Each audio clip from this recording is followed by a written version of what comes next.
Kita akan bersama dengan Terence dan juga Zaliha untuk mengetahui bagaimana usaha PBSMM gerakan vaksinasi mobil untuk pesakit terlantar. Pencerahan dengan lebih lanjut terus saja bersama dengan Terence dan juga Zaliha. Terima kasih Munawar. Antara agensi yang akan terus menggagaskan usaha untuk memberi vaksin kepada pesakit terlantar, Persatuan Bulan Sabit Merah Malaysia. Dan bersama kami di studio Tuan Haji Hakim Hamzah, Setiausaha Agung Kehormat Kebangsaan untuk Persatuan Bulan Sabit Merah Malaysia. Terima kasih Tuan Haji kerana sudi bersama kami. Sama. Terima kasih dan Pak ramai juga yang ingin bertanyakan, ini bermakna portfolio tugas PBSMM juga bertambah selain daripada memberikan pertolongan kecemasan, juga digerakkan sebagai mobilisasi unit vaksinasi ini. Tuan, dari apa yang kita telah lihat di PPV sendiri, ada di antara warga emas ni kadang-kadang sebenarnya kalau boleh tak payah keluar pun. Lebih baik mereka berada di rumah dengan keadaan mobiliti yang terhad, dan dalam situasi sekarang PBSMM diamanatkan untuk memberi vaksinasi kepada mereka yang terlantar di katil atau terma bedridden lah kalau kita boleh gunakan terma tersebut. Apa antara yang boleh dikongsikan dengan para penonton selama seminggu telah pun bermulanya program ini? Ya, sebelum program ini dimulakan, kita telah memikirkan bagaimana kita dapat memperkembangkan lagi program vaksinasi ini. Kerana sasaran kita adalah untuk mencapai imunisasi berkelompok. Setelah kita membuka pusat-pusat pemberian vaksin di seluruh negara, kita masih ada lagi di kalangan penduduk di Malaysia ini yang menghadapi masalah untuk mendapatkan vaksin di pusat-pusat pemberian vaksin.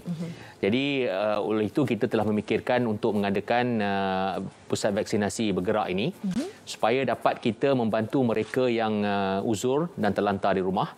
Begitu juga tidak lama lagi mereka yang tinggal di pedalaman, golongan orang asli, golongan migran yang tidak berdokumen dan sebagainya, yang mungkin kediaman mereka agak jauh daripada pusat-pusat pemberian vaksin di seluruh negara. Jadi dengan itu pusat-pusat vaksin bergerak ini telah diamanatkan kepada Bulan Sabit Merah Malaysia dan juga NGO-NGO untuk bergerak untuk membantu mereka yang terlantar di rumah. Sebentar tadi Munawar ada berkongsi tentang Help Desk MySejahtera. Jadi adakah ia merupakan sistem yang berkait dan bagaimana caranya PBSM sebenarnya menerima pesakit-pesakit yang terlantar ini? Siapakah mereka dan apakah yang digunakan untuk menilai sama ada mereka ini benar-benar memerlukan vaksin menerusi perkhidmatan yang ditawarkan oleh PBSM? Senarai penerima yang kami dapat adalah daripada JKM dan KKM, Jabatan Kebajikan Masyarakat dan Kementerian Kesihatan Malaysia. Jadi mereka telah menyaring senarai ini dan memastikan yang pesakit ini memang sebenarnya terlantar di rumah. Jadi setelah diberi senarai ini, kami akan menghubungi mereka. Kerana mungkin ada di kalangan mereka yang sudah divaksinkan. Jadi kami tidak perlulah melawat mereka. Tapi jika mereka belum divaksinkan dan sudi ataupun bersedia untuk divaksin, kami akan mengunjungi mereka di rumah dan kami juga akan memvaksinkan seluruh isi rumah mereka. Kerana isi rumah juga ada kait-mengait dengan mereka yang terlantar di rumah. Dan oleh kerana ada seorang yang terlantar di rumah, mungkin mereka yang tinggal bersama pun menghadapi kesukaran untuk keluar untuk mendapatkan vaksin. Ini pasti dapat menjawab soalan bila Tuan Haji sebut tentang itu, sebab ada juga yang bertanya, dia dah terlantar kat rumah, risiko nak keluar tidak ada, tapi risiko isi rumah itu sendiri yang perlu diberikan perhatian. OKU pula bagaimana Tuan Haji? OKU juga kami vaksinkan, tergolong dalam senarai ini. Kita beri bantuan juga kerana ada di kalangan OKU ini pun menghadapi kesukaran juga. Mungkin ada OKU yang nampak fizikalnya sihat. Dia boleh berdiri, dia boleh berjalan dan boleh menaiki kereta. Tetapi contohnya jika OKU tu Down syndrome contohnya. Jadi mereka ada satu tahap ketakutan. Contohnya adik ipar saya sendiri seorang OKU Down syndrome. Jadi dia memang tak boleh langsung nak pergi ke hospital. Jadi kalau nampak jarum tu memang susah. Ada anxiety.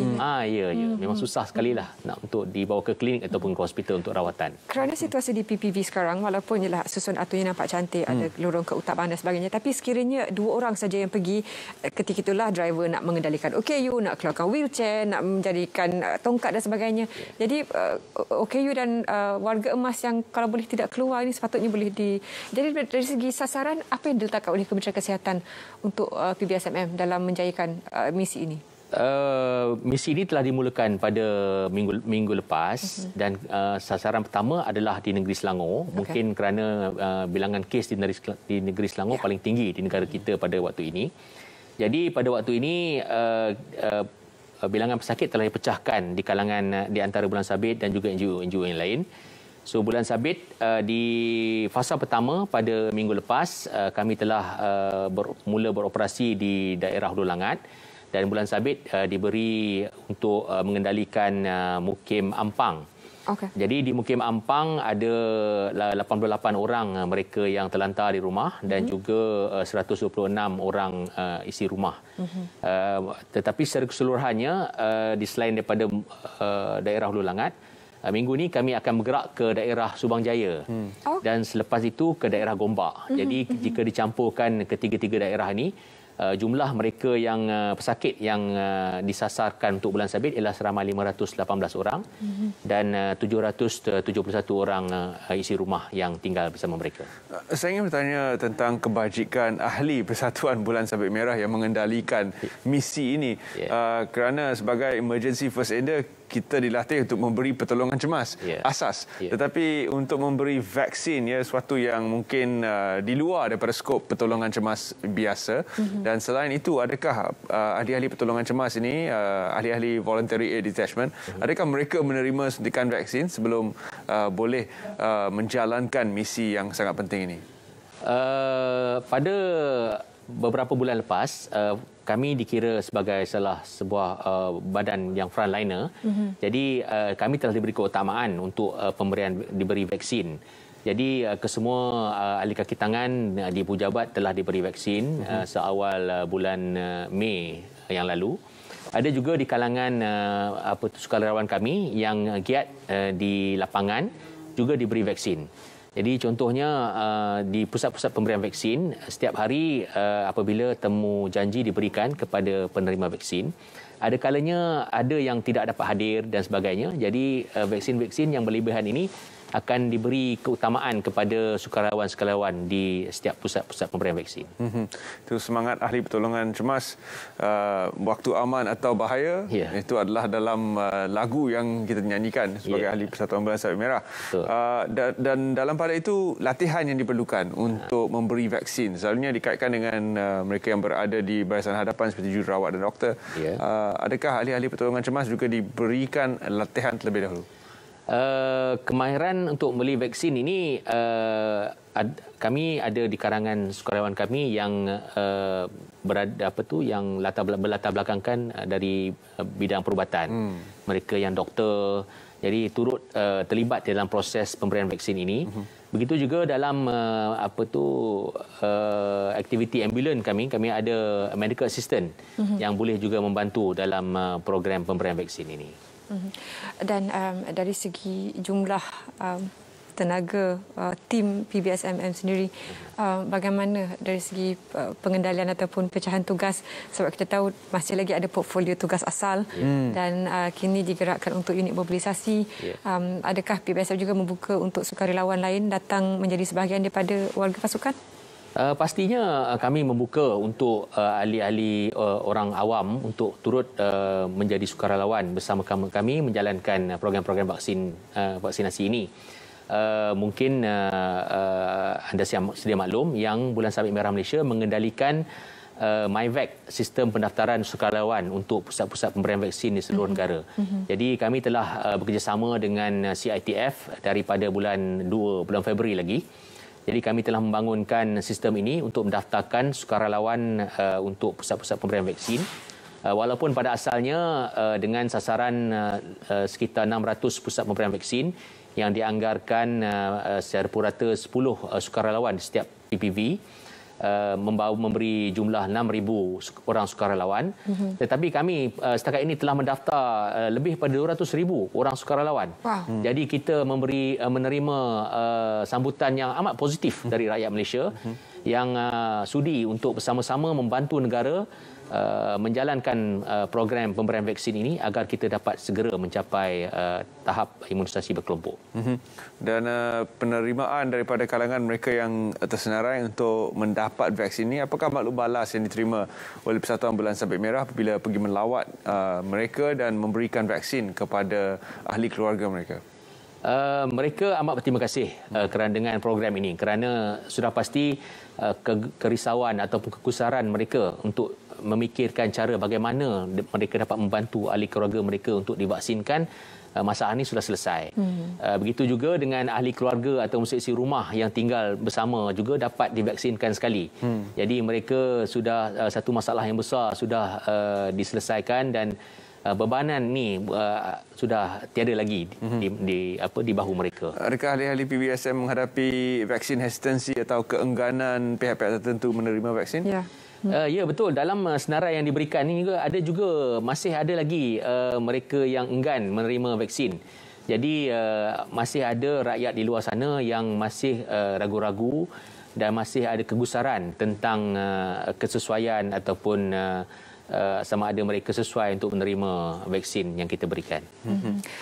Kesimpulan daripada Tuan Haji sendiri kepada warga masyarakat, terutama mereka yang barangkali kalaulah ada yang tidak termasuk dalam database ataupun tercicir daripada senarai tersebut, apa yang mereka boleh lakukan dan bagaimana untuk memastikan mereka juga terlindung sebagaimana mereka yang telah mendapat vaksinasi sebelum ini?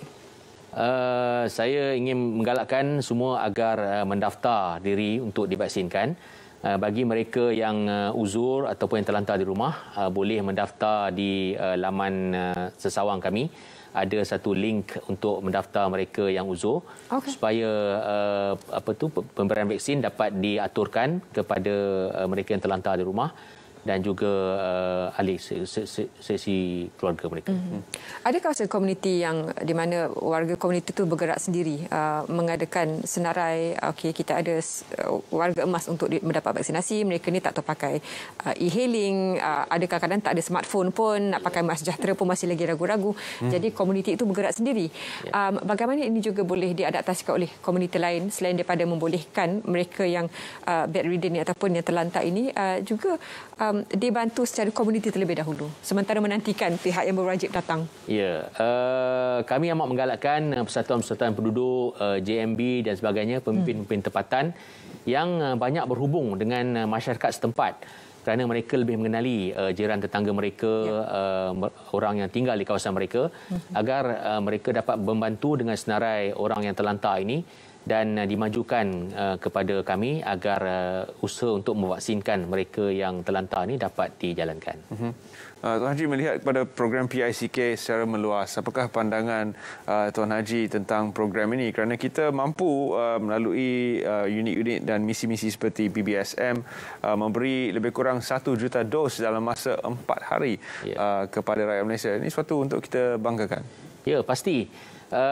Oleh kerana mungkin pada awalnya bekalan vaksin sangat terhad di negara kita.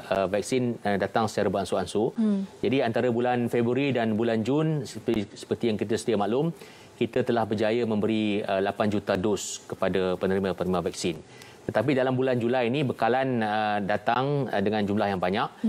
Jadi insya-Allah sasarannya adalah untuk mencapai 14 juta dos pada bulan Julai saja. Ini melebihi apa yang telah kita jalankan pada 4,5 bulan yang lalu.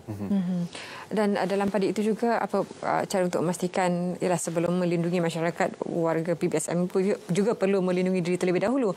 Langkah-langkah keselamatan yang diambil apakah melalui swab test secara berkala ataupun semuanya telah pun mendapat vaksinasi sebelum keluar menjalankan misi ini? Kebanyakan kaki tangan dan sukarelawan kami yang aktif di lapangan sudah divaksinkan. Jadi pastinya ia memberi sedikit kelegaan kepada kaki tangan dan sukarelawan kami. Tetapi kami masih mengambil langkah-langkah memakai pelitup muka, mencuci tangan dan sebagainya supaya kerana Malang ni tidak berbau dan vaksin ni kita tak dapat lihat. Jadi kita masih perlu mengambil langkah-langkah keselamatan untuk mengelakkan daripada penyakit ini berjangkit. Kita juga difahamkan bahawa usaha ini akan digerakkan secara lebih meluas. Apakah kapasiti yang boleh terus ditanggung oleh PBSM untuk misi ini? Bulan Sabit Merah, seperti semua yang sedia maklum, kita ada di setiap negeri di negara kita, 13 buah negeri dan 3 buah wilayah persekutuan, Kuala Lumpur, Putrajaya dan Labuan.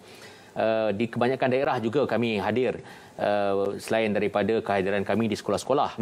Jadi selain daripada sukarelawan-sukarelawan kami yang ada di seluruh negara, kami juga bekerjasama dan bekerja rapat dengan NGO-NGO yang lain, persatuan-persatuan setempat yang lebih mengenali orang tempatan, agar kerjasama ini dapat melancarkan lagi kegiatan kami untuk memberi vaksin kepada mereka yang di luar sana.